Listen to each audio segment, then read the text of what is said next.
Have you ever felt like life is slipping through your fingers, not in some dramatic way, but quietly? One moment you're waking up, checking your phone, and the next, it's already evening, another day gone. You were there for all of it, and somehow none of it.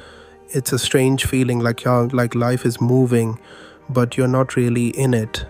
Not fully, not deeply. In ancient wisdom, especially from philosophies like Taoism, Buddhism, and even Stoicism, there's a gentle truth repeated over and over. You don't need to chase life, you need to return to it. And to return, you don't need to climb a mountain or meditate for years. You just need to change how you move through the day. Today, I'll share with you 7 quiet habits that aren't about doing more, but about doing differently. Each one is a soft doorway back to yourself, back to the moment, back to what matters. Let's begin. Before you touch the world, touch yourself. Not physically, but with presence. The first few minutes after waking are sacred. It's the only time your mind isn't yet shaped by the day, not by news, emails, or alerts. And yet, most of us ruin it. We reach for a screen, we invite the world in before we've even arrived in our own body. Try this instead. Before anything else, pause. Feel the weight of the blanket. Notice your breath. Let your eyes adjust to the soft light. Don't do, just be. Sit on the edge of your bed. Breathe in, breathe out. That's it. 2 minutes. No phone, no agenda, no rush. You're not preparing for the world, you're returning to it.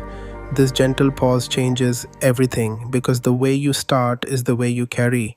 If your day begins in silence, you'll walk through it with more calm, more clarity. There's an ancient river inside every human, but most of us try to dam it up, direct it, control its every turn. We think, if I don't push, I'll fall behind. But nature doesn't push. The moon doesn't rush its orbit. The tides don't apologize for being late.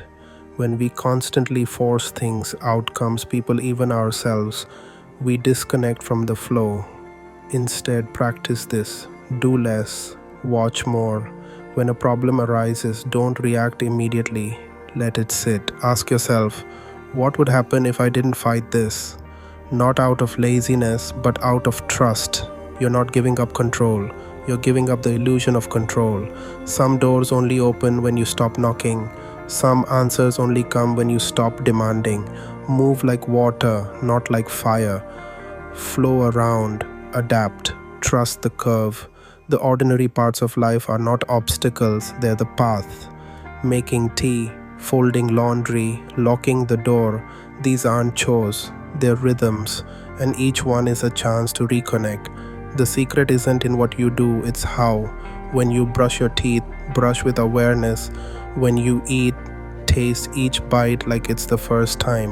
When you clean, feel the motion of your hands, the temperature of the water. Turn one daily task into a sacred ritual, not with candles or chants unless you want to, but with full presence. Imagine treating your morning coffee like a ceremony. You boil the water, you wait, you listen, you pour slowly, you hold the cup with both hands, you sip, not while scrolling, not while walking, just sipping. In that small act, you're back.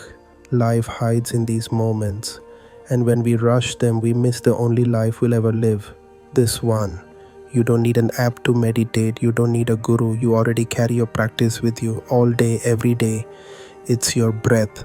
When the mind races, when anxiety rises, when you feel like you're floating outside your own body, return to the breath. Inhale slowly, exhale gently. No need to count, no need to control, just feel it.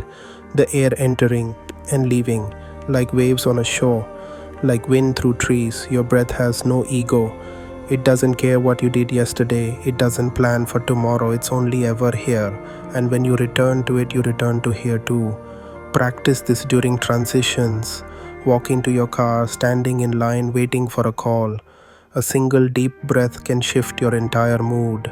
You are not separate from the earth. You came from it, you return to it, you are it, but we forget. We spend our lives under roofs, behind screens, chasing artificial light. And then we wonder why we feel tired, scattered, lost. You don't need a forest to remember.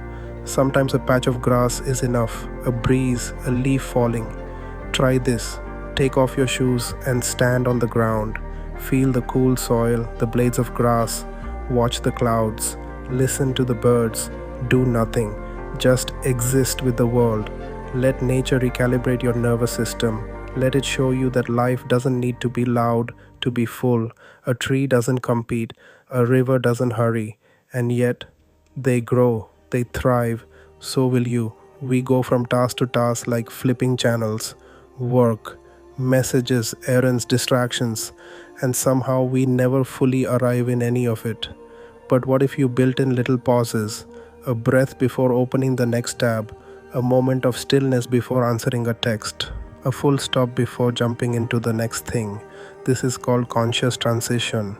It's a way of honoring the moment that just passed and preparing for the next, like a bow at the end of a song. Even 2 seconds of silence can change how you carry the next hour. It adds spaciousness to your life, and that spaciousness becomes